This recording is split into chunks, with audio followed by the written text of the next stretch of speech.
오늘은 우리가 엄마의 말뚝이라는 작품을 배워볼 건데요. 박완서 작가의 엄마의 말뚝이고요. 2번이라고 적혀있는 이유는 이 작품이 연작 소설이어서 그래요.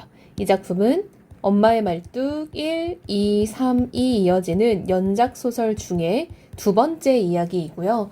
여러분들은 잘 모를 수도 있지만 박완서 작가는 정말 유명한 작가예요. 그래서 우리 친구들이 보통 이제 고등부 3년 동안 한 번쯤은 배우게 되는 작가라고 할 수 있고요. 그 중에서도 가장 유명한 소설에 속해 있기 때문에 우리 친구들이 이걸 배우면서 이제 당시 이제 그 어떤 시대를 표현하고 있는지, 박완서 작가가 체험한 어떤 삶의 모습은 어땠는지를 좀 공부를 할 수 있을 것 같습니다. 자, 일단 간략하게 우리가 한번 좀 뼈대를 잡고 갈 건데요. 이 작품은 전후소설이에요. 자, 여러분 전후소설이라는 거는 전쟁 이후를 담고 있다라는 뜻이고요. 이 작품은 좀 길이가 길어요. 그래서 우리 교과서도 엄청 길죠. 중편 소설에 해당하고 쌤이 금방 말한 것처럼 같은 제목의 시리즈, 연작 소설이라고 볼 수 있어요. 자, 1번, 2번, 3번이 있고 대체적으로 소설 속에서 자신의 이야기를 하는 그리고 약간 좀 이전을 회상하여 적어 내려가는 기법이 쓰여 있습니다. 자, 여러분 박완서 작가는 좀 대체적으로 자신의 경험을 소설로 많이 표현하는 작가예요.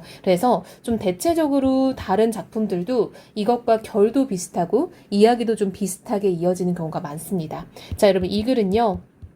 전후소설이라고 했잖아요. 전쟁으로 인한 상처를 가지고 있는 나와 어머니가 등장을 합니다. 그래서 그 전쟁으로 인한 상처가 개인의 삶에 어떤 영향을 미치는지 이런 것들을 우리가 좀 중점적으로 봐야 됩니다. 자, 들어가 볼게요. 앞부분 줄거리는요. 어느 날 외출해서 돌아온 나는, 자 여러분 나라는 인물 나오는 거 보니까 이미 이 소설은 시점이 정해졌죠. 그쵸? 일단은 1인칭 서술자가 들어있다라는 걸 알 수 있겠네요. 주인공인지 관찰자인지 좀 더 봐야겠죠.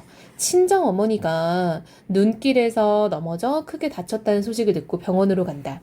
다리 골절로 수술해야 한다는 진단을 듣고 노령의 어머니가 큰 수술을 감당할 수 있을지 걱정했지만 다행히 수술은 성공적으로 끝난다. 가족들을 보내고 홀로 병실에 남은 나는 어머니의 마취가 풀리기를 기다리다가 잠시 잠이 든다. 그래서 이제 이야기가 시작됩니다. 자, 여러분 여기서부터가 이제 소설의 위기 부분이에요. 여러분 위기는요. 갈등이 조금씩 고조되는 부분이죠. 갈등이 점차 고조되면서 어떤 이야기가 펼쳐질지 조금씩 더 긴장감 있게 흘러가는 부분입니다. 얼마나 잤는지 몹시 술렁이는 기미에 퍼뜩 깨어났다. 자, 여러분 뭔가 내가 딱 자다가 뭐지? 하는 느낌이 든 거예요. 뭔가 주변이 좀 약간 소란스러운 느낌이 들었던 거죠. 뭔가 잠결에서도 주변이 소란스러운 느낌이 들어서 뭔가 하는 마음으로 지금 깨어난 거예요. 병실은 소리 없이 술렁이고 있었다. 어머니가 두 손으로 허공을 휘젓고 있었던 것이다. 자, 여러분 뭔가 술렁이는 기미는요. 어머니가 손으로 막 허공을 휘젓고 있었기 때문에 느껴지는 느낌이었던 거예요. 근데 여러분 병실은 소리가 없다 했어요. 여러분 이런 것도 조심해야 돼요. 시끄럽지 않았어요. 그쵸? 그러나 무작정 휘젓는 헛손질하고는 달라 보였다. 열심히 무슨 일을 하고 있는 것처럼 신중하고도 규칙적이었다. 나는 찬물을 뒤집어 쓴 것처럼 잠이 달아나 버린 것을 느끼며 화들짝 몸을 솟구쳐 우선 불 먼저 켰다. 자, 여러분 찬물을 뒤집어 쓴 것처럼 지규법이죠. 자, 여러분 지규법은 비유적 표현에 속해 있어요. 즉 나는 뭔가 깜짝 놀란 느낌을 느꼈다 라는 거를 비유적 표현으로 지금 드러내고 있는 거죠. 그래서 잠이 깼대요.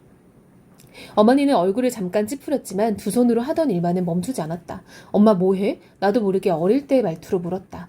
보면 모르냐? 빨래를 쓰면 윗도리는 윗도리, 빤스는 빤스, 양말은 양말끼리 개켜놔야지. 한 대 쑤셔 박아 놓으면 쓰냐? 라고 하면서 여러분 어머니는 다리 수술 후에 마취에서 깨어난 상황인데요. 갑자기 엄마 뭐해? 라고 물어봤더니 빨래를 개는 듯한 행위를 하고 있는 거예요. 지금 어머니는 빨래 개는 일을 하는 듯 동작도 막 휘적휘적거리고 대답도 그렇게 하고 있죠. 어머니의 목소리는 힘차고 또렷했다. 빨래라뇨. 좀 주무시지 않고 이걸 이 모양으로 늘어놓고 잠이 와? 못된 것들. 어머니가 쨍하는 쇳소리를 내며 나를 쳐다봤다. 눈에 푸른 기가 한층 깊어져서 귀기가 감돌았다. 나는 불현듯 도망가 구원을 청하고 싶은 충동이 들었다. 자, 여러분 나는요 뭔가 헐 하고 소름이 돋은 거죠. 그쵸? 즉 혼자 어머니를 감당하는 게 어려울 것 같다 라고 느낀 거죠. 즉 어머니는 뭔가 약간 눈에 초점도 약간 없고 뭔가 막 분주하게 하고 있는데 갑자기 빨래를 개고 있다는 거예요. 마치 끝나자마자. 자, 이어서 어머니의 손놀림은 허공에서 분주하게 빨래를 분류하고 개키고 있었고 전체적으로 기세가 등등했다. 하루 전부터 금식, 관장, 마취, 대수술 끝에 느닷없이 그런 기옷이 솟다니 난 놀랍다기보다는 다리가 후들댈 만큼 겁부터 났다. 이때 간호원이 들어왔다. 어머니가 좀 이상하세요. 드립다 헛손질하시고 헛건도 보이시는 모양이에요. 마취 끝에 더러 그런 환자들도 있어요. 차차 나아지겠죠. 라고 얘기를 하죠. 즉 나는 놀랐죠. 지금 나는 딸로서 놀란 것을 감출 수가 없어요. 그리고 걱정도 되고 무섭기도 하겠죠. 엄마가 상태가 이상해진 건가 하는 생각에. 근데 지금 이 간호원은 마취 끝에 그런 사람들 종종 있어요 라고 하고 심드렁하게 대답을 했대요. 즉 간호사는 지금 어머니의 상태를 별로 놀랍게 여기지 않는 거죠. 대수롭지 않게 여기고 있어요. 즉 가족 입장에서는 막 걱정되니까 봐줬으면 좋겠는데 지금 간호사는 어머니의 상태를 그렇게 심각하게 보지 않으니까 나는 또 답답하기도 하겠죠. 체온과 맥박을 확인하고 나가버렸다. 나는 따라 나가서 어머니가 주무시게 달라고 졸랐다.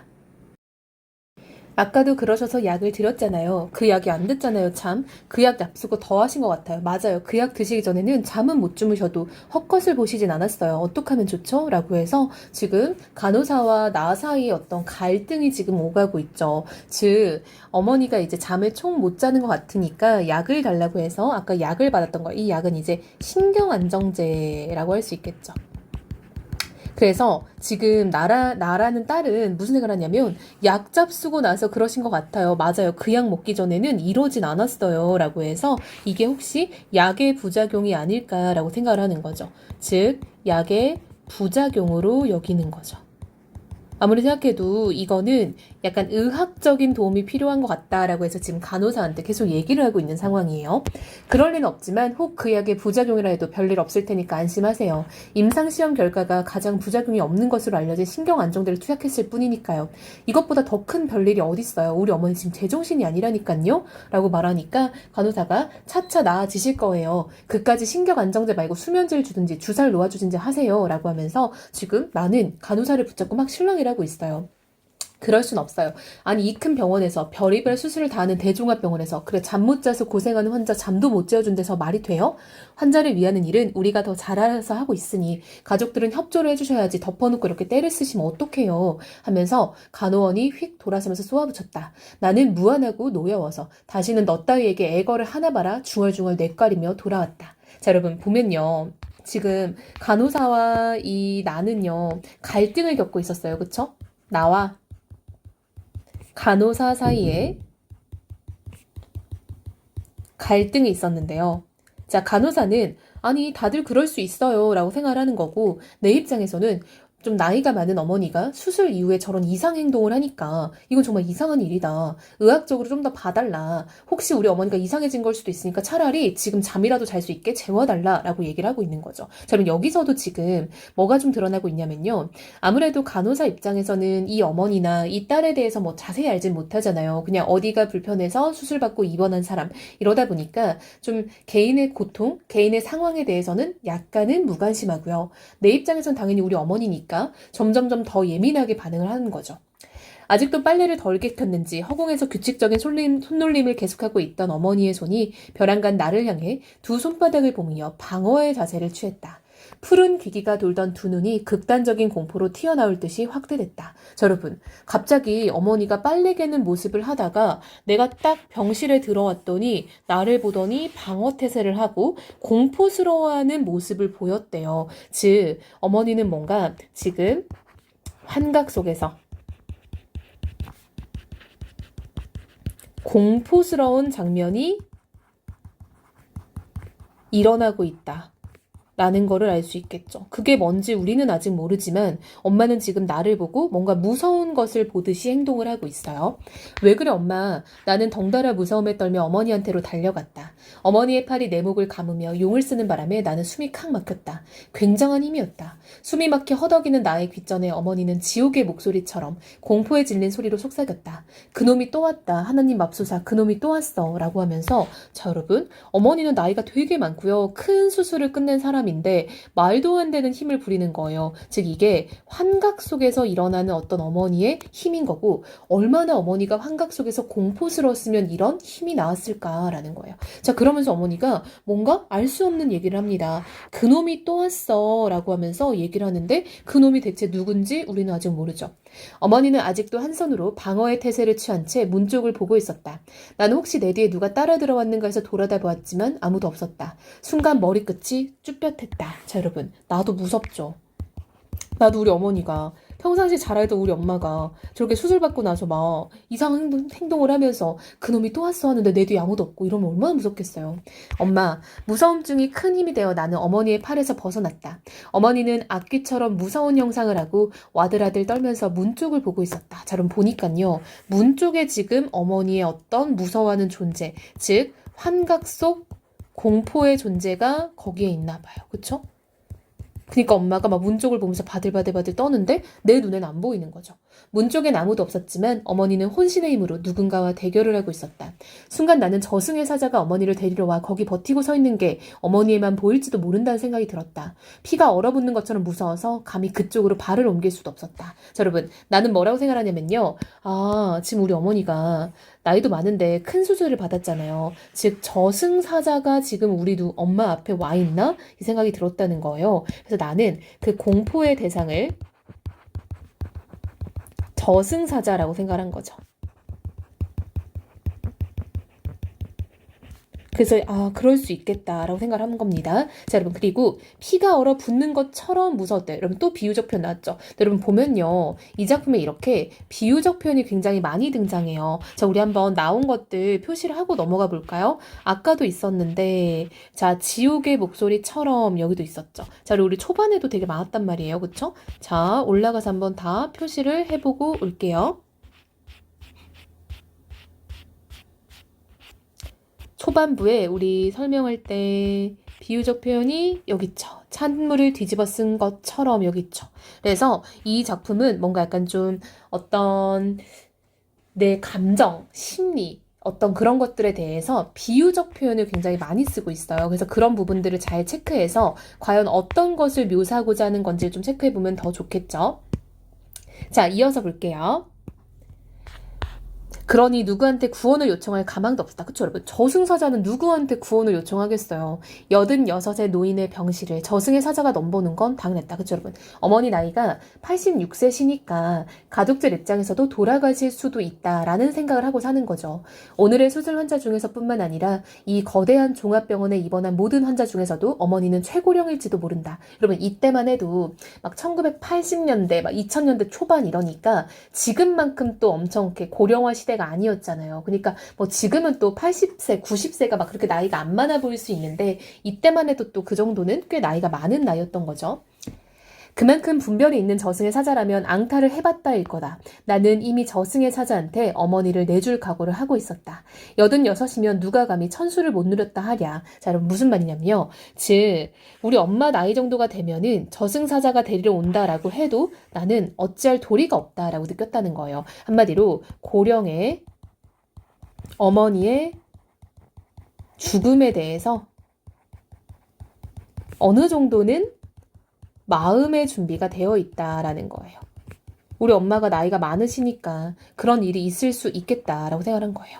자, 그다음 감히 천수를 못 누렸다 하랴 서리법이죠. 즉 천수라는 거는 장수를 말하는 거예요. 그러니까 어머니는 꽤 장수가 아니라 1000명, 그쵸? 1000명은 이제 타고난 운명을 말하는 거예요. 즉 우리 엄마는 살 만큼 사셨다라고 할 수 있다는 거죠.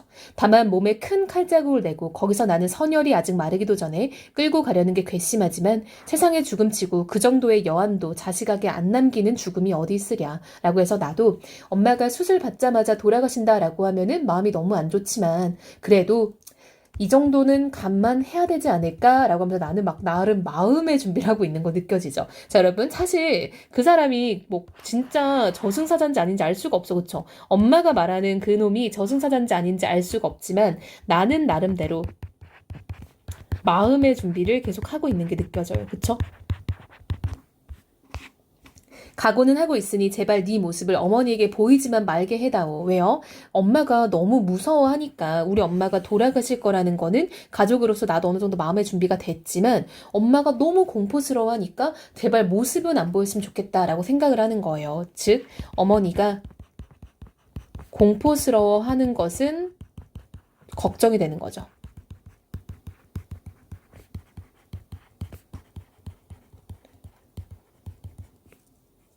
자, 100살을 살다 죽어도 죽기는 싫은 게 인간의 상정이라면 생의 마지막 순간까지도 네 모습만은 드러내지 않는 게 저승의 사자된 도리요. 유일한 자비가 아니더냐? 사라져라 제발 하면서 나는 지금 엄마의 공포스러운 모습에 나도 놀랐지만 그것이 혹시 저승사자라면은 어느 정도는 마음의 준비를 해야겠다라고 느끼고 있는 거죠. 나는 어머니의 참혹한 공포를 차마 눈뜨고 볼 수 없어. 이렇게 속으로 부르짖었다. 그놈이 내 눈에까지 보이는 일이 일어날까봐 더더욱 겁이 났다. 그러나 그는 사라지기는커녕 다가오고 있음이 분명했다. 어머니의 부릅뜬 눈동자의 초점거리가 그걸 말해주고 있었다. 맙소다, 나 혼자 어머니의 인종을 지키게 되다니 라고 해서 나는 아직도 저승사자라고 생각을 하고 있어요. 그쵸? 그래서 나는 이 저승사자로 추정되는 그 공포의 대상이 어머니한테 가까이 가고 있음을 느끼면서 와 진짜 우리 엄마가 돌아가실 날이 얼마 안 남았는데 지금 나밖에 병실이 없는데 뭐 이런 생각을 하고 있었던 거죠. 자, 드디어 엄마가 말을 시작합니다. 그놈 또 왔다. 뭘 하고 있냐? 너희 오래비를 숨겨야지 어서 라고 말을 하죠. 엄마 제발 이러시지 좀 마세요. 오빠가 어디 있다고 숨겨요. 그럼 너희 오래비를 벌써 잡아갔냐? 엄마 제발. 어머니의 손이 사방을 더듬었다. 그러다가 붕대 감긴 자기의 다리에 손이 닿자 날카롭게 속삭였다. 가엾은 내 새끼 여기 있었구나. 꼼짝 마라. 다 내가 당할 테니. 자, 여러분 무슨 상황이에요? 그놈이 또 왔다라고 말하는데요. 어머니는요. 오라비 즉 오빠를 말하는 거죠. 너희 오빠 숨겨야지 라고 말해요.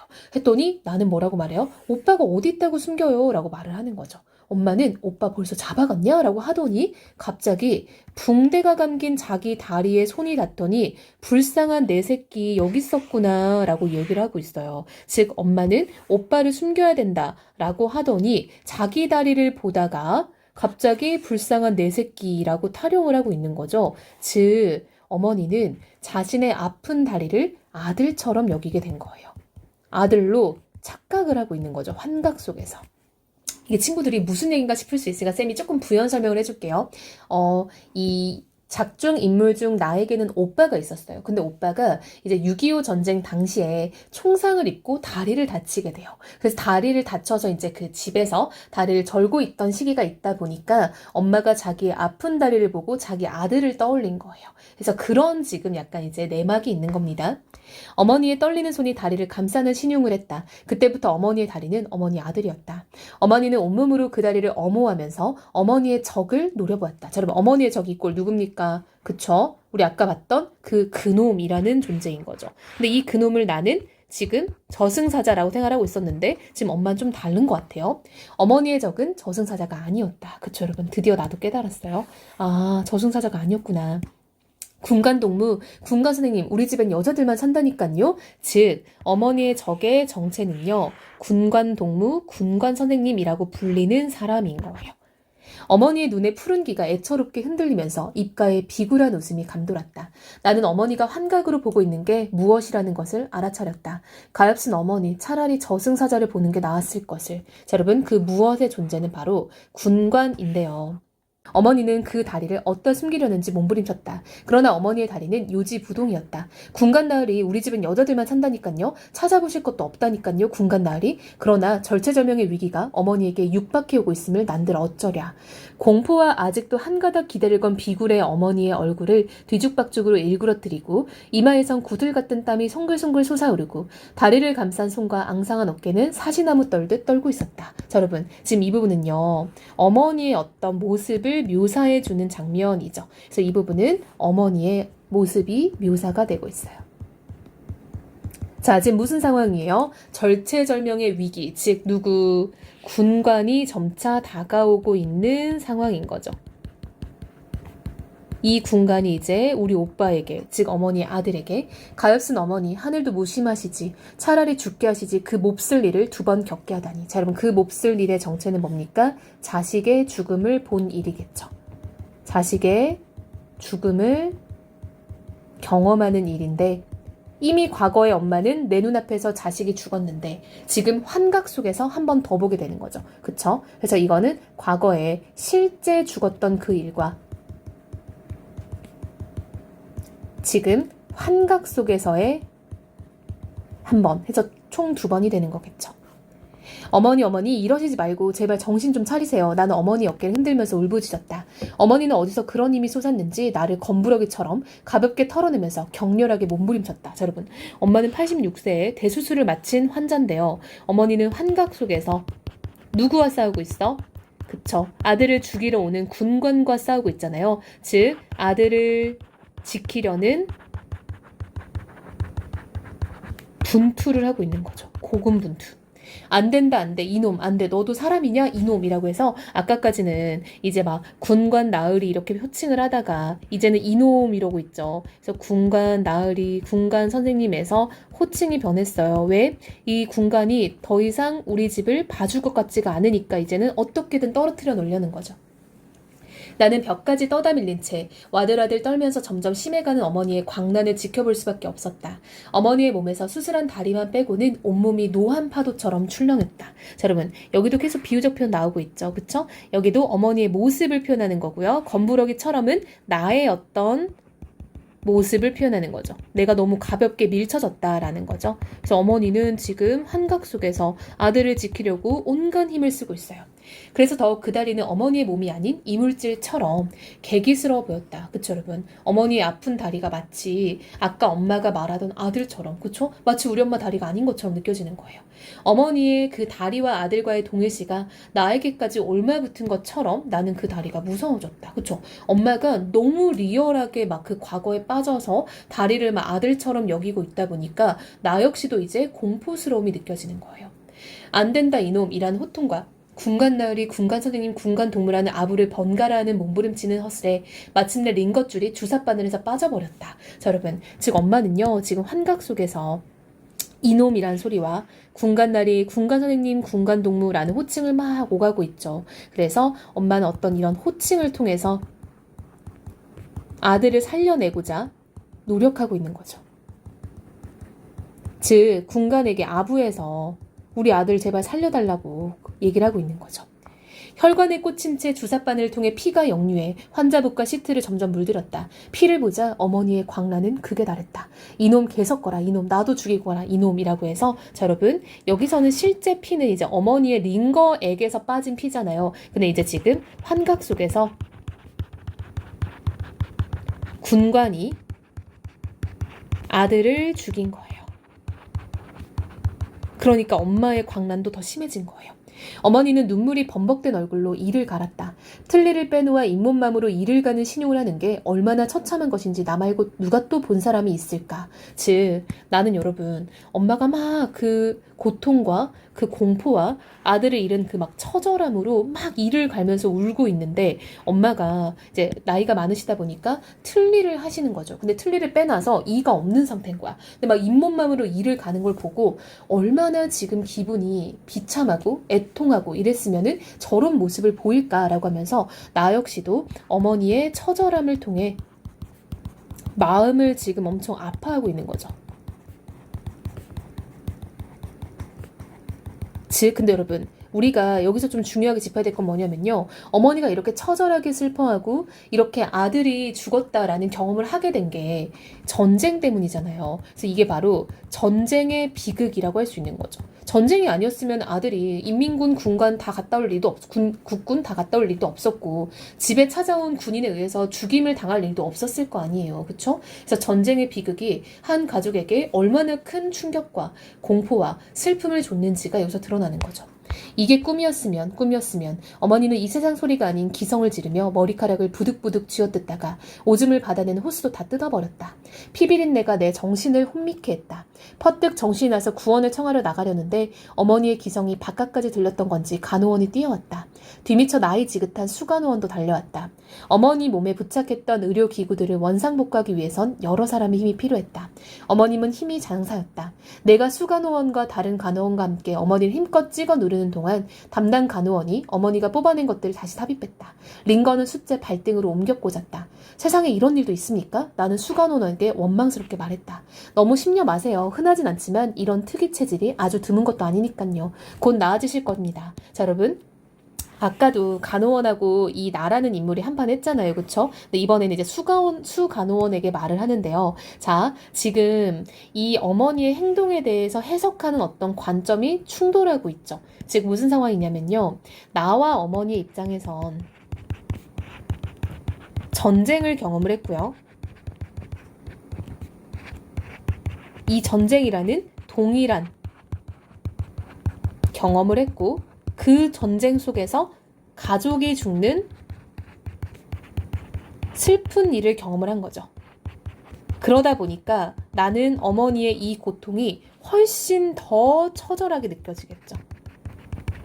어머니가 이렇게 환각을 보는 거, 그리고 어머니가 이렇게 슬퍼하는 거, 어머니가 이렇게 나이가 많은데도 온갖 힘을 짜내가지고 막 이 소동을 벌이는 게 내 입장에서는 이게 그냥 별일인 거죠. 엄청난 별일인 거죠. 근데 지금 간호사들, 즉 수간호원을 비롯한 아까 나와 이제 말씨름을 했던 간호원의 입장에서는요. 그저 특이 체질인 거죠. 이 사람들 입장에서는 그냥 뭐 특이한 체질이고 아픈 사람들은 그럴 수 있다. 환자라면 의뢰 그럴 수 있다. 라고 생각을 하죠. 왜? 이 사람들은 우리와 같은 경험을 하지 않았기 때문에 이 일이 별게 아닌 걸로 느껴지죠. 그냥 지나가는 환자 한 명. 그냥 이 사람 좀 특이 케이스네? 이런 느낌인 거죠. 그러니까 이런 것도 어떤 경험을 했냐 안 했냐에 따라서 반응이 상이하게 나타나는 거죠.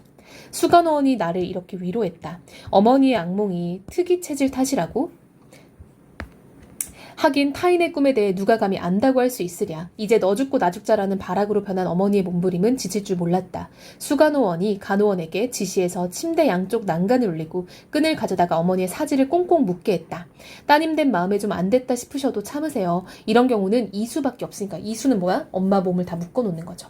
이제 안심하고 눈 좀 붙이세요. 질에 병나시겠어요. 곧 정상으로 돌아오실 테니 염려 마시고. 그들은 어머니를 묶어놓고 나를 위로하고 병실을 나갔다.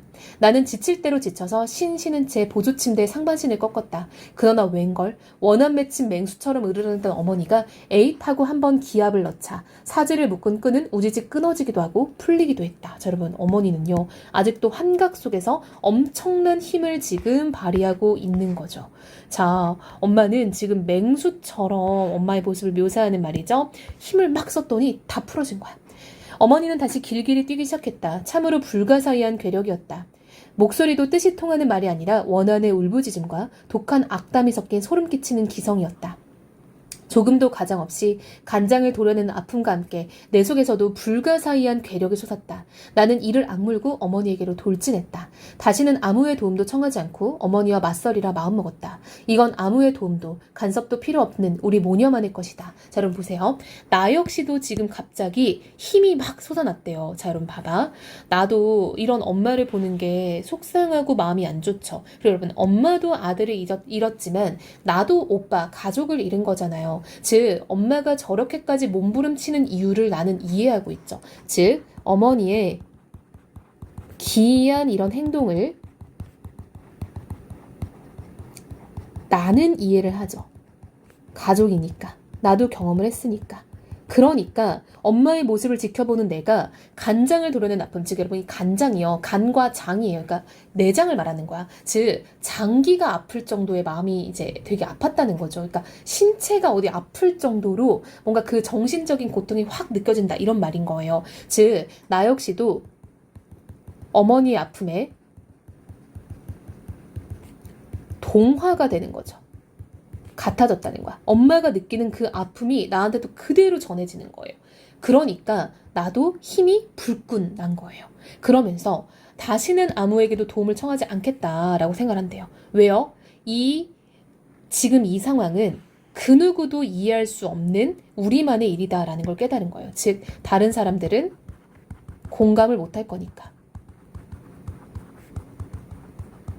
왜요? 다른 사람들은 가족을 전쟁통에 잃어본 적이 없기 때문에, 물론 잃은 사람들도 있겠죠. 근데 지금 나에게 말하는 수간호사나 간호사 이런 사람들은 그 같은 경험을 하지도 않았고, 물론 했을 수도 있지만 우리 가족의 슬픔을 이해하기는 어려울 거 아니에요. 그렇죠? 남이니까. 그러니까 이거는 우리 모녀만의 것이다 라고 내가 깨달은 거예요. 즉, 그 한인 거죠.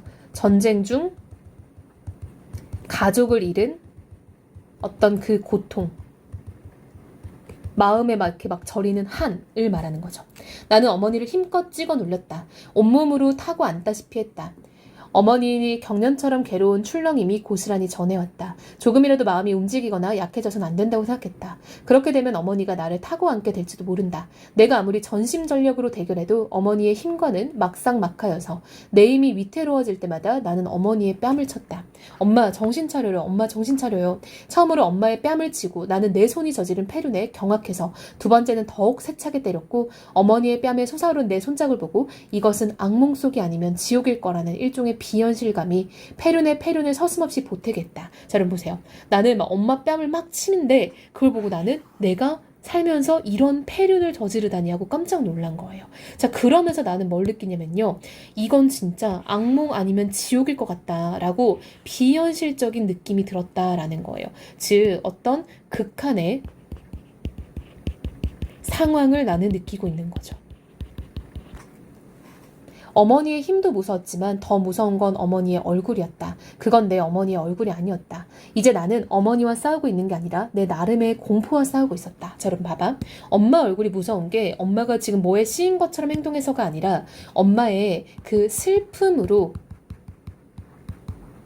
처절하게 우는 그 얼굴이 무서웠다는 거예요. 근데 그 얼굴이 왜 엄마의 얼굴 같지 않고 왜 무서웠냐면 그 내면의 상처가 너무 크니까 그거에 나도 놀란 거죠. 그래, 엄마가 당연히 마음이 안 좋을 거라는 것도 알고 있었고 엄마가 아들을 잃고 얼마나 슬퍼할지도 당연히 머리로는 알죠. 근데 그 내면의 상처, 즉 뭘로 인한? 전쟁으로 인한 전쟁의 상처죠. 그게 너무 참혹하게 얼굴에 드러나니까 그 얼굴이 마치 우리 어머니 얼굴 같지가 않게 느껴졌다는 거예요.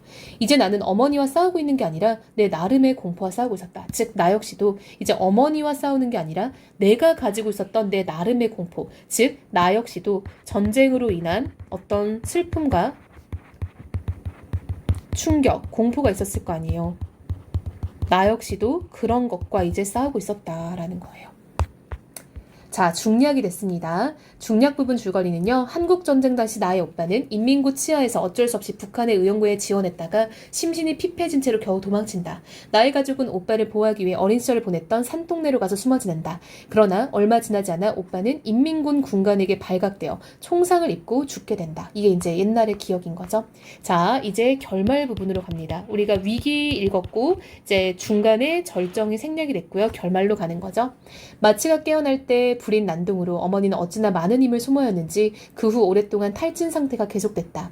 부피도 무게도 호흡도 없이 불면 날아갈 듯 한 장의 백지장이 되어 누워있었다. 간혹 문병을 와주는 친척이나 친구 보기에도 도저히 회복될 가망이 없어 보였던지 모두 심각하게 고개를 저었다. 그들 중에는 어머니가 아예 의식이 없는 줄 알고 서슴지 않고 장례 절차 얘기를 하는 이가 있는가 하면 상갓집에 온 줄 착각을 하는지 천수를 누리셨으니 너무 서러워하지 말라고 우리를 위로하는 일도 있었다. 우리 역시 그런 그들을 말리거나 언짢게 생각하지 않았다. 그쵸? 그러니까 우리 가족들도 어머니의 죽음은 어느 정도 약간 좀 마음의 준비를 해야 된다라고 생각을 했던 거예요. 한두 습과 유동식을 받아 넘긴다든가 주삿바늘을 찌를 때 찡그리는 것 외에 어머니에게 의식이 남아있다는 표시는 참으로 미미했다. 자, 여러분, 그 소동이 진짜 너무 비현실적으로 느껴질 만큼 어머니는 지금 생기가 나날이 떨어지고 있는 거죠. 생기가 미약해지고 있다. 즉 어머니가 이제 좀 살아계시기가 어려운 상태가 되어가고 있는 거죠. 어느 날 문명을 맞은 내 친구도 이런 어머니를 일별하더니 대뜸 이렇게 말했다. 수의는 장만해 놨니? 수의는 우리가 이제 그 시신을 닦은 후에 입히는 옷이죠. 아니 뭐 그런 끔찍한 걸 미리 장만을 하니? 얘 좀 봐. 그럼 묘지는? 묘지? 그런 것도 미리 장만하는 거야? 얘 좀 봐. 그것 좀 안 해놨구나. 넌 하여튼 알아줘야 돼. 뭐? 나이롱 딸인 거 말이야. 여러분 나이롱이라는 건요. 우리가 이제 옛날 말로 나이롱이 약간 조금 싼 소재? 이래서 약간 가짜 이럴 때 좀 표현을 하는 거예요. 너 가짜 딸이잖아 했더니 가짜 딸? 이렇게 물어보죠. 야 너는 참 엉터리다라는 거야. 그러니까 진짜 가짜 딸이라는 게 아니라 딸 노릇을 못한다라고 지금 비유적으로 표현을 하는 겁니다. 아들도 없는데 딸까지 이런 순 엉터리니? 라고 해서 지금 왜 이런 말을 하는 거냐면 지금 친구 입장에서는 어머니의 어떤 사후 대비, 즉 장례죠. 장례를 준비하지 않는 것에 대해서 답답한 거죠. 그래서 너 진짜 나일롱 딸이구나 라고 하는 거예요. 친구 입장에서는 야 우리 나이쯤 되면 부모님 죽음, 부모님 장례 이런 거 다 준비하는 거야 이런 느낌인 거죠. 나는 내가 나일론에다 순 엉터리인 건 상관없었지만 즉 나는 그런 비난을 받는 건 상관이 없지만 어머니를 위해선 좀 안 된 것 같아서 변명할 마음이 생겼다. 즉 그쵸. 어머니가 아무래도 약간 좀 이제 돌아가실 나이도 얼마 안 남았고 어머니 입장에서도 이제 친구들이 하는 걸 보면은 막 이렇게 나이 들면은 뭐 어떻게 장례 준비하고 어떻게 사후 대비하고 이런 것들 다 정해놓는 집도 많을 텐데 우리 엄마만 그런 게 없었다고 생각하니까 마음이 안 좋은 거죠. 야, 우리 고향에 선영이 있잖아. 선영은 여러분 이제 그 선산을 말하는 거예요. 너희 고향이 어딘데? 몰라서 물어? 개성 쪽 개풍꾼이야. 그랬더니 거기 있는 선영이 무슨 소용이 있어? 라고 말하죠. 자, 여러분 친구 입장에서는요. 이런 거야. 야, 우리 선산이 있을 때 선산 어딘데? 북한. 야, 북한에 있는 선산은 어떻게 갈 건데? 이런 느낌인 거죠. 즉 친구의 입장에서는요. 말도 안 되는 소리로 느껴지는 거야. 자, 친구의 입장에서는 북한에 있는 즉 지금 이렇게 분단이 고착화되어 있는데 통일이 될 기미가 하나도 없는데 자기 친구가 나 북한에 땅 있어 이렇게 말하니까 어이가 없는 거죠. 즉 친구 입장에서는 이렇게까지 통일도 안 될 것 같고 분단도 계속될 것 같은데 내 친구가 저걸 믿고 있으니까 뭔가 답답한 거죠. 그래도라니 변명치고 너무 구차스럽다 얘. 이북에 두고 온 논밭 저당 잡고 돈도 꺼달라라 라고 지금 약간 살짝 디스를 하는 거죠. 무슨 말이야? 야 너 북한에 땅 있다고 그 땅 담보로 대출 받아라 이런 얘기를 하는 거예요. 입이 험한 친구는 사정없이 나를 몰아세웠다. 그게 아니라 일종의 묵계 같은 거지. 어머니는 비록 살아생전에 못 가셨더라도 돌아가신 후에만은 어머님이 선영 곁에 누우시길 바라는 거 아니니? 말씀은 안 하셔도 속으로 간절히 바라시는 걸 빤히 얼면서 어떻게 딴 데다 묘지를 사니? 그야 막상 돌아가시면 문제가 달라지겠지? 그때 가서 묘지 사도 늦을 거 없잖아. 묘지는 어차피 사후의 집이니까 라고 얘기를 하는 거죠. 자, 무슨 말이냐? 딸 입장에서는요. 살아생전 우리 엄마가 북한에 있는 고향에 못 갔더라도 당연히 고향 땅으로 돌아가고 싶다라는 거를 내가 알고 있는데 딴 데 묘지를 살 일은 없어야 되는 거 아니겠냐라는 거죠. 즉 딸의 입장에서는 어머니가 북한의 고향에 묻히길 바란다 라고 생각을 하는 거죠. 그러니까 내 입장에서는 그런 엄마의 마음을 아는데 묘지를 사놓는 거는 엄마 입장에서는 약간 서운한 일이 될 수 있겠다라는 거죠. 즉 미리 묘지를 준비하는 거는 엄마에게 확인 사살을 시키는 일이다라는 거죠. 무슨 확인 사살? 엄마 통일 안 되고요. 북한 못 가니까 그런 마음은 접어두세요. 이런 느낌을 느껴질 수도 있겠죠. 그래서 어머니에게 뭔가 확인 사살하는 느낌. 이 될 수 있으니까 그거는 안 하는 게 좋았을 거다라고 지금 친구한테 말을 하고 있는 거죠. 그러니까 나는 엄마 돌아가시면 엄마 어차피 모르니까 그때서야 묘지를 사면 되지 라고 생각을 하는 거죠. 이때 어머니가 눈을 떴다. 백지장 같은 모습간 딴판으로 또렷하고 생기 있는 눈이어서 친구는 앉은 자리에서 애구머니나 비명을 지르며 내 옷소매에 매달렸다. 호수개미 나 좀 보자 라고 해서 호수개미는 나를 말하는 거예요. 내가 이제 호숙이라는 자식이 있는 엄마니까 이렇게 부르는 거죠. 어머니가 정정한 목소리로 나를 곁으로 불렀다. 나는 어머니에게 조심스럽게 다가갔다. 어머니의 손이 내 손을 잡았다. 알맞은 온기와 악력이 나를 놀랍게도 서럽게 했다. 자, 여러분. 알맞은 온기와 악력. 왜? 나는 엄마랑 며칠 전에 엄청난 대치를 했잖아요. 즉, 이게 살아있는 사람의 어떤 적당한 생기인 거죠. 막 며칠 전에는 말도 안 되는 환각 속에서 나랑 막 내가 엄마 뺨을 때리는 경험까지 했는데, 그리고 그 뒤로는 엄마가 죽은 듯이 누워만 있으니까 사람들 다 엄마를 죽은 사람처럼 취급했는데, 지금 딱 내 손을 잡는 엄마의 온기는 너무 살아있는 사람의 모습이었던 거죠. 나 죽거든 행여 묘지 쓰지 말거라. 어머니의 목소리는 평상시처럼 잔잔하고 만만치 않았다. 네, 다 들으셨군요. 그래, 마침 듣길 잘했다. 그렇잖아도 언제 꼭 일러두려 했는데 유언 삼아 일러두는 기니 잘 들어뒀다. 어김없이 시행토록 해라. 나 죽거든 내가 너희 오래비한테 해준 것처럼 해다오. 누가 뭐래도 그렇게 해다오. 누가 뭐라든 상관하지 않고 그럴 수 있는 건 너밖에 없으니까 부탁하는 거다. 오빠처럼요? 그래, 꼭 그대로. 그걸 설마 잊고 있진 않겠지? 있다니요. 그거 어떻게 잊겠어요. 어머니의 손은 악력은 정정했을 때처럼, 아니 나를 끌고 농바위 고개를 넘을 때처럼 강한 줏대와 고집을 느끼게 했다. 오빠의 시신은 처음에 무학제국에 넘어 벌판에 반머리에 감회장했다. 행여 병사자 취급하듯이 형식과 절차 없는 매장이었지만 무정부 상태의 텅 빈 도시에서 우리 모녀의 가냘픈 힘만으로는 그것 이상은 가능한 일이 아니었다. 서울이 수복되고 화장장이 정상화되자마자 어머니는 오빠를 화장할 것을 의논해왔다. 그때 우리와 합하게 된 올케는, 자 여러분, 올케는 이제 우리 오빠의 와이프겠죠. 그러니까 엄마 입장에서는 며느리죠. 아비 없는 아들들에게 무덤이라도 남겨줘야 한다고 공동묘지로라도 이장할 것을 주장했다.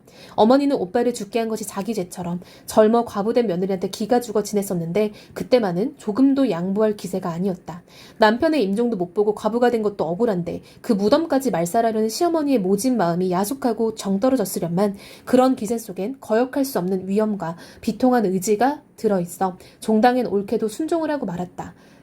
오빠의 살은 연기가 되고 뼈는 한 줌의 가루가 되었다. 어머니는 앞장서서 강화로 가는 시외버스 정류장으로 갔다. 우린 묵묵히 뒤따랐다.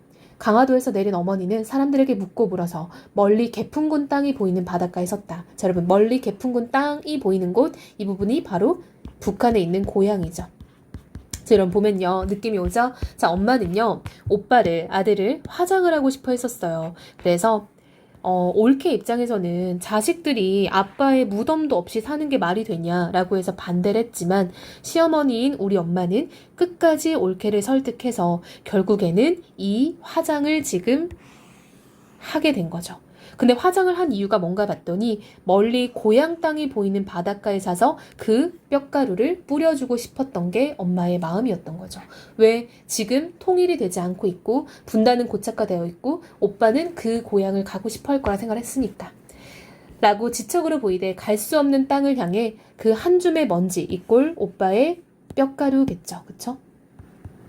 그것을 어머니는 열심히 바다에 뿌려줬네요. 개풍군 땅은 우리 가족의 선영이 있는 땅이었지만 선영에 못 묻히는 한을 그런 방법으로 풀고 있다고 생각되진 않았다. 어머님의 모습에는 운명에 순종하고 하늘 지그시 품고 사귀는 약하고 다소곳한 여자티는 조금도 없었다. 즉 여러분, 엄마는요, 운명에 순종했다거나 혹은 한을 그냥 품고 사는 그런 모습이 전혀 아니었다는 거. 여러분 조심해야 돼요. 이거 아닙니다. 어머니는 방금 출전하려는 용사처럼 씩씩하고 도전적이었다. 참 이게 뭐냐면요. 잘 봐야 되라. 이거 이해를 좀 잘해야 되는데요. 어머니는 오빠를 지금 화장을 하는 거죠. 아들을 화장하여 뼈가루를 고향이 보이는 바닷가에 뿌렸어요. 근데 이거를 보고 누군가는 그래, 고향을 못 가는 한을 저렇게라도 풀어야지 라고 해석하는 사람도 있겠죠. 근데 이러한 행동은 어머니가 어떤 분당이라는 운명에 대해서 순응했다거나 한을 품고 사는 모습이라고 해석하면 안 된다라는 거야. 즉 엄마는 뭐냐면요, 이 전쟁 그리고 이 분단이라는 우리 역사적인 어떤 그런 고난 그리고 어떤 비극을 방금 출전하는 용사처럼 도전적인 모습으로 이것을 극복하고자 하는 의지를 보여주는 거예요. 즉 어머니는 지금 약한 어떤 모습을 보여주는 게 아니라 나는 이 분단과 이러한 역사적 비극과 맞서겠다 이런 거예요. 어머니는 한 줌의 먼지와 바람으로, 한 줌의 먼지는 뭐야? 오빠의 뼈가루겠죠? 아들의 뼈가루로 너무나 엄청난 것과의 싸움을 시도하고 있었다. 이 엄청난 건 뭐야? 그쵸? 전쟁이 주는 어떤 상처. 그리고 전쟁 이후에도 지속되고 있는 어떤 분단의 비극을 의미하는 거죠. 어머니에게 그 한 줌의 먼지와 바람은 결코 미약한 게 아니었다. 그야말로 어머니를 짓밟고 모든 것을 빼앗아간 어머니가 도저히 이해할 수 없는 분단이란 괴물을 홀로 거역할 수 있는 유일한 수단이었다. 어머니는 나더러 그때 그 자리에서 또 그 짓을 하란다. 이젠 자기가 몸소 그 먼지와 바람이 될 테니 나더러 그 짓을 하란다. 그럼 그 짓은 뭐겠어요? 그냥 말 그대로 뼈가루를 뿌려주는 일이 아니라 그 뼈가루를 뿌림으로써 전쟁의 상처와 분단의 비극을 맞서 싸우는 어떤 극복 의지, 그거를 한 번 더 하라는 거예요. 그 후 30년이라는 세월이 흘렀건만 그 괴물을 무화시키는 길은 정녕 그것밖에 없는가? 자, 여러분 봐봐. 30년이 흘렀지만 전쟁의 상처는 하나도 치유가 되지 않았고 분단 역시 해결이 되지 않은 거죠. 너한테 미안하구나. 그렇지만 부탁한다. 어머니도 그 집밖에 물려줄 수 없는 게 진정으로 미안한 양 표정이 애달프게 이지러졌다. 아, 나는 그 짓을 또 한 번 할 수밖에 없을 것 같다. 즉 엄마의 유언을 따를 수밖에 없는 거죠. 왜? 어머니에 대한 나의 마음이 너무나 이제 그 고통을 함께 이해하고 함께 느꼈던 거고 나 역시도 엄마를 너무 잘 알기 때문에 그거는 정말 마땅히 해야 할 일이다 라고 생각할 수밖에 없다는 거죠. 어머니는 아직도 투병 중이시다 라고 이야기가 끝납니다. 그럼 이때의 투병은 두 가지 의미가 있겠죠. 첫 번째는요, 진짜로 어머니가 이제 고령의 나이다 보니까 다리가 다치고 나서 아직 회복이 되지 않은 상태 라고 해석할 수도 있겠죠. 현재 상황에서. 근데 두 번째 의미는요, 어머니는 지금 이 전쟁의 비극과 분단의 어떤 비극으로 인한 한이 아직, 그쵸? 정신적 상처가 극복되지 않고 그것을 투병하고 있다 라는 의미로도 해석할 수 있습니다. 그래서 여러분, 이 작품은 되게 슬프죠? 중간에 약간 막 그 엄마가 그 아들 막 이렇게 죽고 나서 이렇게 그 뼈가루 뿌려주는 장면이라든가 엄마가 내 손 딱 잡고 얘기하는 장면 이런 데서 약간 울컥하는 거야. 그래서 약간 살짝 눈물이 날 뻔했다니까요. 그쵸? 근데 선생님도 이 작품을 진짜 수업을 많이 하는데도 참 볼 때마다 마음이 참 먹먹하고 안 좋죠. 그러니까 우리는 벌써 6.25 전쟁을 잊고 살고 우리나라가 분단 국가인 거에 대해서도 잊고 살고 사실상 요즘에 우리 이제 친구들한테 통일이 돼야 된다 생각하면 애들은 굳이 통일 안 하고 싶다 이런 말을 많이 한단 말이에요. 근데 이런 이제 아픈 상처를 가지고 살아가는 사람들도 사실 많고요. 이제 이 사람들도 나이가 많다 보니까 하나둘 돌아가시잖아요. 그럼 정말로 이제 이 역사 속으로 사라질 것 같아서 약간 기분이 이상한 거죠. 자, 여러분 이 작품은요 1인칭 주인공 시점입니다. 나라는 사람이 등장해서 엄마와의 어떤 이야기를 풀어내고 있고요. 주제는 전쟁이 남긴 상처에 대해서 얘기를 하고 있죠. 근데 그것을 아파하기만 하는 게 아니라 어떤 극복 의지를 지니고 이것을 이겨내려고 노력하는 모습을 보여주고 있습니다. 그쵸? 그래서 여러분 이 작품에는요. 현재의 어떤 사람들에 대한 비판적 의식도 들어있어요. 쌤이 금방 말했잖아요. 그쵸? 이런 아픔을 겪고 이렇게밖에 못 싸우는데도 그 짓을 계속 반복하는 이런 가족이 있는데 사실 요즘의 사람들 입장에서는 뭐 통일 그거 굳이 해야 돼요? 뭐 분단 그냥 살면 그만이죠. 이런 생각들이 이제 있다 보니까 이제 그런 것들에 대해서 조금 더 일침이 있기도 한 거죠. 이 작품은. 왜냐면 여러분 결국 내가 겪지 않았고 내 알 바 아니다 이런 마음으로 살면 사실 사회가 굴러가기가 힘들잖아요. 사회라는 건 인간들의 어떤 집합 체인 거고 인간은 사회적 동물로서 서로서로 교류하고 서로서로의 어떤 아픔과 뭔가 좀 기쁨과 이런 걸 나누며 살아가야 되는데 뭐 분단, 뭐 통일 이런 거 뭐 내 알 바 아니니까 내 상관할 바 아니니까 라는 태도로 살게 된다면 나중에 내가 어떤 고통을 겪거나 내가 뭔가 좀 불리한 일이 생길 때도 다른 사람이 나한테 그럴 수 있다라는 것을 생각하면 되게 무서운 세상이 되겠죠. 그래서 이 작품은 그런 사회, 그런 시대에 대한 어떤 비판적 의식도 어느 정도는 담겨 있다라고 볼 수 있습니다. 자, 그러니까 여러분 이게 이야기가 좀 기니까 우리 친구들이 조금 이제 뭐 읽고 따라가고 흐름을 잡는 것도 쉽진 않겠지만 그래도 뭐 내용 자체는 그렇게까지 어렵지 않다 생각을 하고요. 마지막 부분이 진짜 중요해요. 그쵸? 쌤이 막 해석해주는 부분들, 막 어머니가 왜 뼈가루를 그걸 화장해서 뿌리려고 하는 건지 이런 것들에 대해서 친구들이 좀 깊게 이해하면 좋을 것 같습니다.